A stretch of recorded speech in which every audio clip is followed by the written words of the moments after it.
Si tu es un jeune salarié ou tu es un proche qui vient de se lancer dans la vie active, dans la vie professionnelle, cette vidéo vous concerne. Parce que dans cette vidéo, on va voir 5 commandements des jeunes salariés. Donc, je t'invite à regarder jusqu'à la fin parce que le cinquième me paraît le plus pertinent. À tout de suite.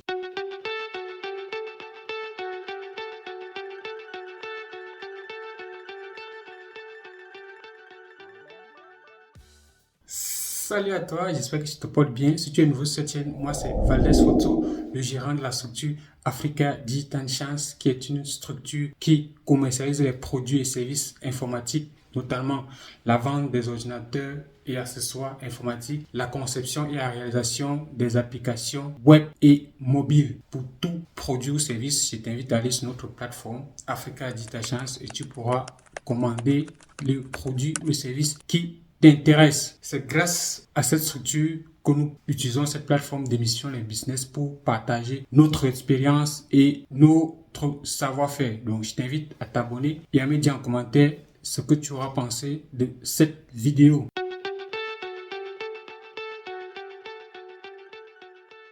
Si tu es un jeune salarié, alors je t'invite à écouter cette vidéo jusqu'à la fin parce que beaucoup de nos aînés, beaucoup de nos parents aimeraient savoir les 5 commandements que je vais partager avec toi parce que tu vas gagner des années d'expérience sans toutefois te blesser, sans toutefois perdre du temps, sans toutefois perdre beaucoup d'argent comme le regrettent nos grands frères, comme le regrettent nos parents.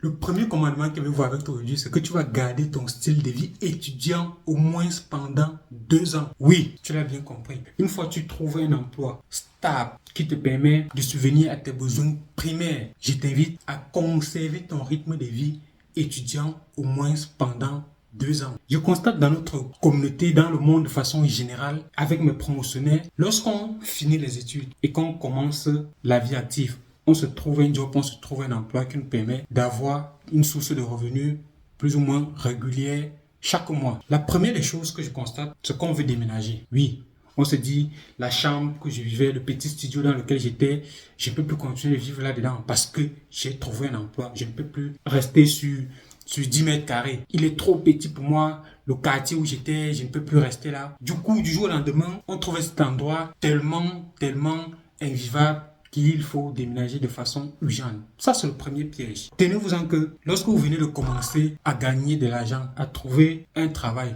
cette période, peut-être c'est la période où vous gagnez le plus bas montant, peut-être de toute votre vie active. Mais c'est aussi cette période où vous pouvez économiser le maximum. Vous commencez avec un salaire le plus bas de votre carrière peut-être. Mais il faut optimiser cette période. Parce que c'est aussi la période dans laquelle vous pouvez avoir le moins de charges possible de toute votre vie active. Oui, certes, vous venez de travailler, vous n'avez pas le plus haut salaire que vous espérez, mais restez léger, restez très léger. Conservez le type d'habitation dans lequel vous étiez, dans le cas où c'est vraiment possible, sauf si vous êtes dans un endroit vraiment en danger, où il fallait quitter de façon urgente. Conservez votre type de location. Conservez votre type d'habillement. Oui, parce qu'une fois aussi, lorsqu'on commence de toucher de l'argent, on veut s'acheter les vêtements de marque immédiatement.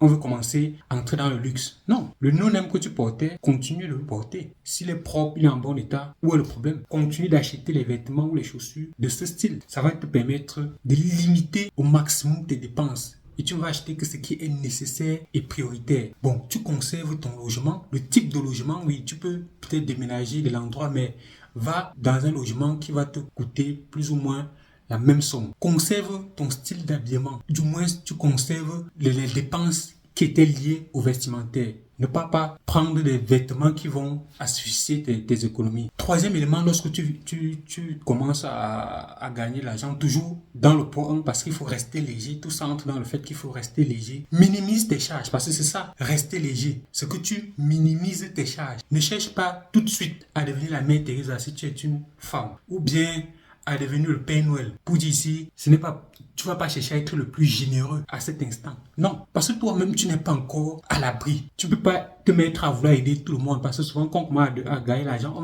on veut remercier tous ceux qui nous ont peut-être apporté un petit soutien par le passé. Non, tu auras le temps de de les satisfaire avec des cadeaux, bien, je ne sais pas trop. Mais ne cherche pas tout de suite à vouloir aider ou bien rendre service à tout le monde parce que toi-même, tu n'es même pas encore commencé. Tu es encore embryonnaire. C'est vraiment important de comprendre cela. Donc, ne cherche pas à satisfaire toutes les demandes des plaintes qui vont survenir. Non, tu n'as pas. Les contributions dans les deuils et tout, non. Tu te considères encore comme étudiant. Est-ce que lorsque tu étais étudiant, tu participais à tous les événements qu'il y avait dans ta communauté? Non. Tu envoies la quote-part si tu peux. Le strict minimum. Tu fais preuve de participation. Ne cherche pas à vouloir impressionner les gens en disant que j'ai commencé à travailler. Moi aussi, il faut que je commence à contribuer tel. Donc, cherche vraiment à être léger. Tu maintiens ton habitation. Tu maintiens ton style vestimentaire, tu limites les charges que tu peux donner à la famille, tu limites au maximum. Et ça va aussi déplaire peut-être, si tu es un homme, évite de chercher les femmes parce que tu veux paraître, tu veux montrer que oui, j'ai l'argent, il faut que je me couche douce. Non, j'ai dit encore, tu es embryonnaire, tu viens de commencer ta carrière professionnelle. Ce n'est pas le moment où tu vas vouloir impressionner les gens en sortant avec 10 femmes, en allant dans les débits de boissons chaque soir. Parce que ça, c'est aussi un autre piège. Le même jeune qu'autrefois il pouvait passer 5 mois sans aller acheter une bouteille de vin rouge. Le voilà qui vient de débuter son travail. Chaque soir, il faut qu'il s'arrête dans un snack avec les collègues, avec les amis, pour prendre une bière. Et on sait tous que lorsqu'on part prendre une bière, ça peut finir avec à 3000 casiers la soirée. Et ça au moins 3 fois par semaine. Non, ne considère pas que tu es un nouveau riche. Non, rentre chez toi le soir. Je n'exclus pas de prévoir tes loisirs. Oui, tu peux planifier tes loisirs, mais aller t'asseoir dans les débits de boisson chaque soir, pour moi, ce n'est pas un loisir que tu dois mettre comme priorité à ce moment. Donc, débute en étant léger. Tu gardes ton style de vie étudiant au moins pendant 2 ans. C'est une période où tu peux avoir moins de charges et ça va te permettre d'épargner le maximum dans cette période. On va passer au deuxième commandement. Le deuxième commandement qu'on va voir dans cette série de 5 commandements, c'est de garder une mentalité d'apprentissage. Continue de te former parce que c'est quelque chose de récurrent avec les jeunes salariés, avec les jeunes qui entrent dans la vie professionnelle. Lorsqu'ils commencent à travailler, ils se disent qu'ils ont terminé avec l'apprentissage, que l'apprentissage c'était à l'école. Une fois on est sorti de l'école, on ne peut plus rien apprendre. C'est faux.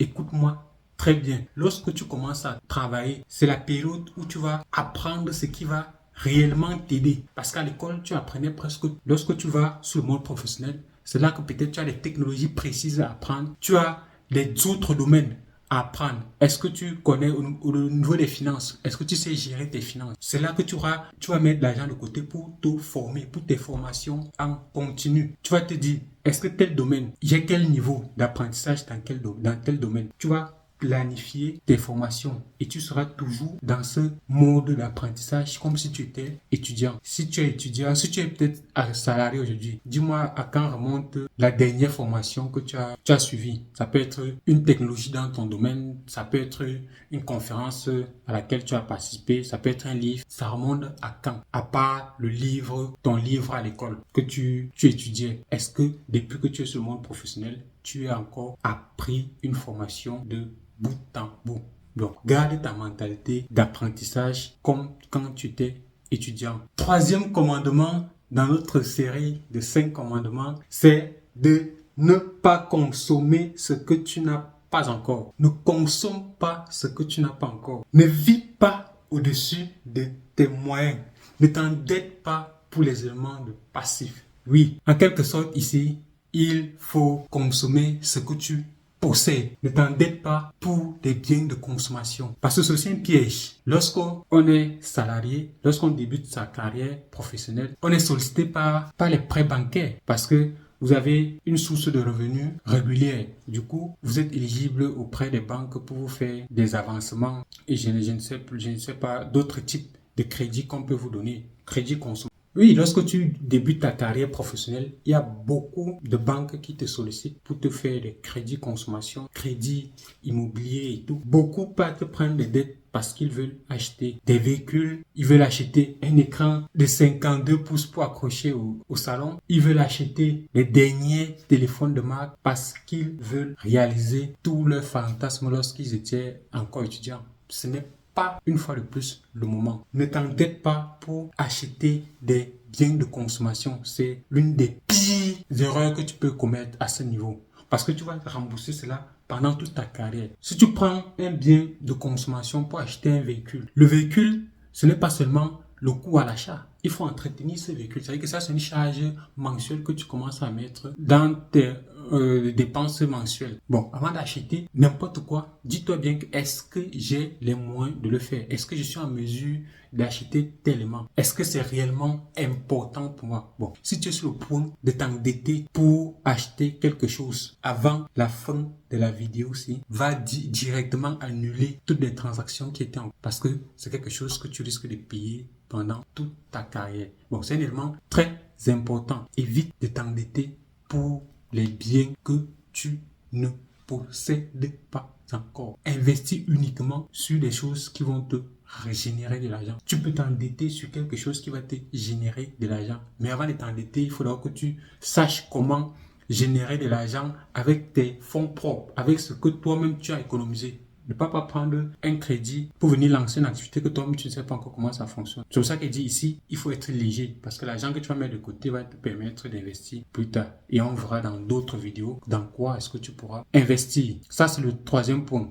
Le quatrième point, il faut savoir que le rôle de ton argent, c'est d'être multiplié. Les riches le savent. Le but de l'argent, c'est d'être multiplié. Donc, tous les sacrifices que je suis en train d'énumérer jusqu'à présent, c'est pour que tu puisses générer un maximum d'épargne de côté. Et très vite, tu vas faire grossir ton épargne. Plus vite, tu pourras injecter dans une activité génératrice de revenus. Et c'est là que ton intelligence sur la multiplication d'argent va intervenir. Parce que nous savons tous que ton salaire, c'est un moyen très lent de s'enrichir. Tu ne peux pas compter uniquement sur ton salaire pour espérer t'enrichir plus tard. C'est vraiment le trottoir. Va sur l'autoroute où tu pourras aller à 220 km/h. Tu pourras multiplier ton argent à une vitesse grand V. Donc, mets suffisamment d'argent de côté et dis-toi que l'argent qu'il met de côté, ce n'est pas pour rester dans l'épargne. Non, c'est pour multiplier. Bon, à chaque fois que tu vas mettre de l'argent de côté, il faut que tu penses déjà à une activité que tu vas pouvoir lancer dans les mois, années à venir. Et c'est vraiment le but de cette vidéo. Que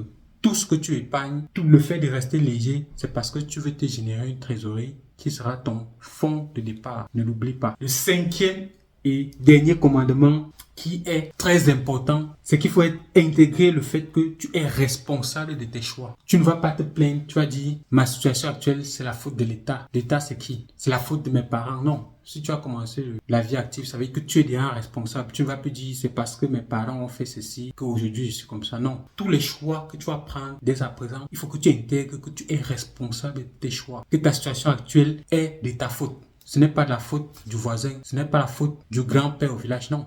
Tous tes choix, il faut en assumer. Tout ce que tu es jusqu'à présent, ce sont tes propres choix. Donc, il ne faut pas être dans l'optique de dire c'est parce que tel n'a pas fait ça, c'est parce que je suis dans tel livre. Non. Intègre que tout ce qui t'arrive, tu es le principal responsable. Les amis avec qui tu marches, c'est toi qui as décidé de marcher avec eux. Tout ce qui t'arrive, tout ce que tu vas prendre comme décision, c'est de ta responsabilité. Bon, une fois que tu as intégré ça, les différents choix que tu feras par la suite seront vraiment d'une très grande importance. Tout ce que tu feras, tu vas réfléchir minutieusement avant de les commettre. Tu vas analyser avant de te mettre. La femme avec qui tu vas te mettre.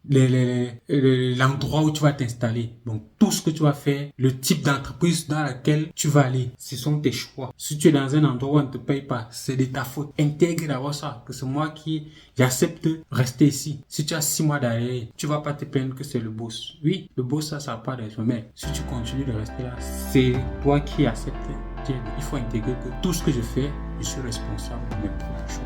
Nous venons de voir 5 commandements d'un jeune salarié. Dis-moi en commentaire quel commandement te paraît le plus pertinent. Et dis-moi également lequel tu aimerais voir dans la liste. Je pourrais faire une deuxième partie de cette vidéo pour qu'on élargisse notre champ d'études sur la thématique parce que c'est un domaine dans lequel je pense qu'il y a beaucoup à dire. Dis-moi en commentaire, abonne-toi si ce n'est pas encore fait, clique sur le bouton j'aime et on se voit dans notre prochaine nouvelle vidéo. C'était Valès Fotou, ton serviteur.